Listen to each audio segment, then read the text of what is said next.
Although someone's body is part of them and is, therefore, not something that they can get rid of, it doesn't mean that they have embraced it. As a result of this, they may overlook this part of them, or they could do just about everything that they can to change it. What this will illustrate is that they don't feel comfortable with this part of themselves and are unable to accept it. And as this is a big part of who they are, it is naturally going to cause them problems. If someone typically overlooks this part of them, it could mean that they more or less neglect their appearance and are not very discerning when it comes to what they eat. So, they could often wear baggy or loose-fitting clothes and eat and drink just about anything.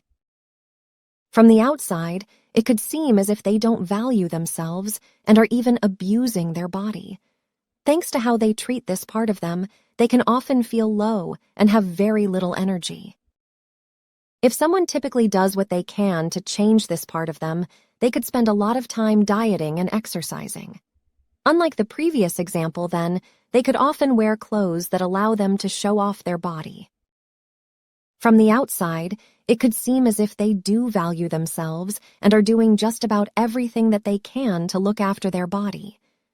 Thanks to how they treat this part of them, they could have a fair amount of energy, but they could often have moments when they feel exhausted. Based purely on how someone can come across when they don't have a healthy relationship with their body, it is not always going to be possible to realize this. Of course, if they neglect this part of them, it will be clear. But if they do the right things, such as watching what they eat and drink and exercise, it won't be as clear. When it comes to the first example, it could be said that they will have clearly turned their back on this part of them, and when it comes to the other example, they will create the impression that they value this part of them. But even though they won't have turned their back on their body if they are doing what they can to change it, they will be coming from a place of rejection, not acceptance. Consequently, it might not matter what they do to change their body, as they will probably never arrive at the stage where they feel comfortable in their own skin. So, there can always be more muscle for them to gain or fat to lose before they can finally accept themselves.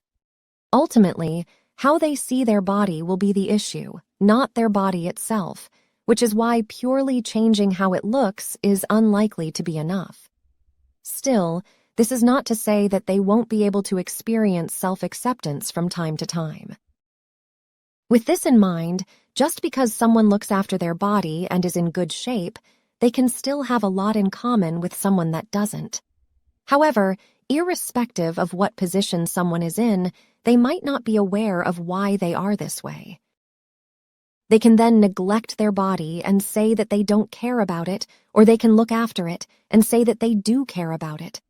But if they were to go deeper and look into what drives their behavior, they may find that they don't feel comfortable with this part of them and feel deeply ashamed of it.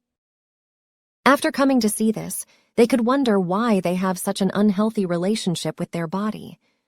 What this may illustrate is that their early years were not very nurturing. Throughout this stage of their life, they might have often been physically harmed and verbally put down. This would have meant that their body would have often been hurt and perhaps criticized. Unsurprisingly, as this part of them was routinely violated, they would have come to believe that it was bad, shameful, and perhaps dirty. And, as their body was and is a big part of who they are, they would have come to see themselves as bad, shameful, and perhaps dirty. This was a consequence of them being egocentric at this stage of their life, and thus, personalizing what took place. Due to this, they wouldn't have been able to know that how they were treated was a reflection of how wounded one or both of their parents were, and perhaps others. Instead, it was seen as a sign of how worthless and unlovable they were. To handle what was going on, their brain would have ended up repressing how they felt and a number of their developmental needs. Furthermore, they would have lost touch with their body and created a disconnected false self. Living on the surface of themselves would have caused them to be estranged from their essence, but at the same time, it would have allowed them to keep it together and function. The trouble is that they will have rejected themselves and, in addition to the other feelings, will carry a lot of self-hate. The truth is that how they were treated wasn't their fault, and there is nothing inherently wrong with them. They are not worthless, unlovable, or bad, and their body and/or their inside are not dirty. For them to know this, at the core of their being, they are likely to have a lot of pain to face and work through, and unmet developmental needs to experience. This is something that will take courage and patience and persistence. If you would like to find out more about the services that I offer, please go to www.oliverjrcooper.co.uk or email me at info@oliverjrcooper.co.uk, and I'm looking forward to assisting you on your journey.